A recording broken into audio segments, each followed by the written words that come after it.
Hi, welcome back to Whisky Wednesday. I'm Joe, and what a Christmas festive season this is turning out to be. I can't believe it's the last Whisky Wednesday just before Christmas, so next week will be the special Christmas Whisky Wednesday. Hope you've all had a really good kind of December and hope all you've got your Christmas shopping done.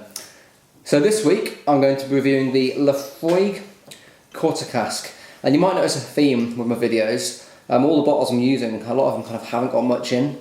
It's because I had like a decent collection of bottles, but then I've decided to do these videos a lot later, hence there not being very much left because I've had these for a while. So the Laphroaig Quarter Cask, pour a good drum out. Now a lot of people have been asking about the glasses I use. These are called Glencairn glasses, and they're designed specifically for whiskey. It allows you to kind of get your nose in, it funnels the kind of aromas up, rather than if you use a tumbler, all the fumes and aromas escape, but this allows you to kind of get your nose in. And it's just a nice way of drinking. You can hold it by the bottom, you can hold it like that. Some people even kind of like to warm the whiskey a little bit, because sometimes if the whiskey is a little cold, it can kind of mute some of the aromas and flavours. So it is good to drink your whiskey at room temperature. So the Laphroaig Quarter Cask, it's been bottled at 48%, and it's a young Laphroaig. It spent 5 years in a bourbon cask, and then it's been transferred to a much smaller or quarter cask for about 7 months.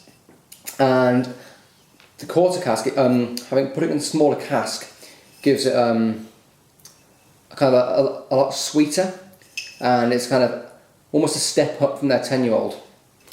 So let's give it a nose, and you can get this in all decent whiskey shops, and you can find it normally in the kind of big supermarkets as well. I'll put a link to the Laphroaig site in the description below. So let's give it a nose. Remember, if you do that, kind of wakes up some of the flavours.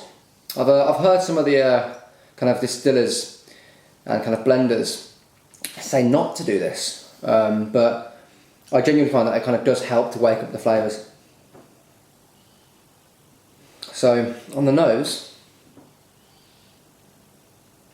straight away you are getting that kind of classic, big kind of medicinal Laphroaig, but it is slightly sweeter. It is a lot sweeter than the kind of standard 10-year-old. Kind of getting kind of a sweet resiny, kind of an oaky resin, like kind of roadside tar, kind of creosote. But the vanilla sweetness is coming out, and because it's been in a smaller cask, it's taken on more of the oak. So it's a lot kind of oakier, and I think that's where that resin's coming out. So yeah, kind of very kind of tarry, kind of resiny, kind of get that sweet vanilla, kind of slightly kind of orangey. Right, let's give it a taste.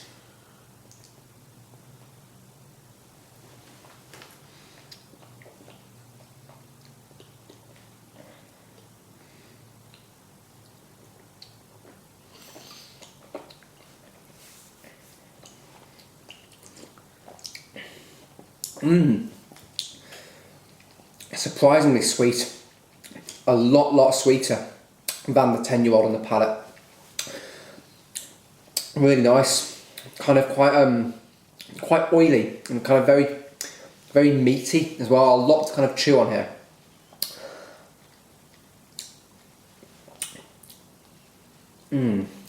There's a kind of almost kind of a vegetal peat to it. It is. You can tell it's Laphroaig straight off. You kind of get that kind of vegetal pea, kind of slightly kind of toffee notes to it.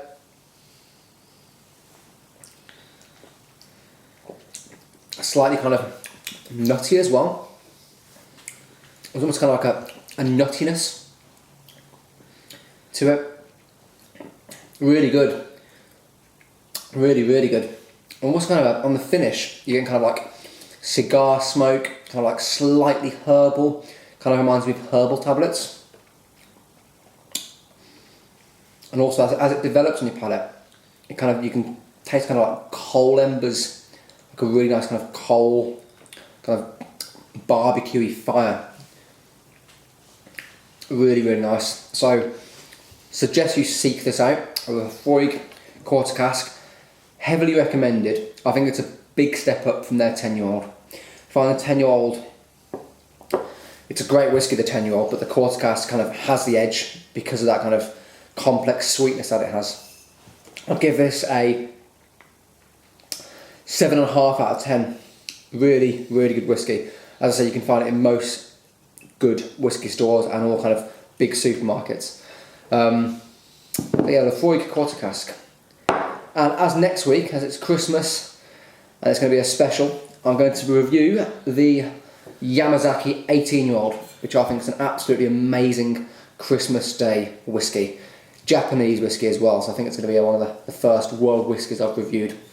So please share the video as usual. Keep liking me on Facebook and follow me on Twitter. As always, I'll put the links in the description below. See you next week.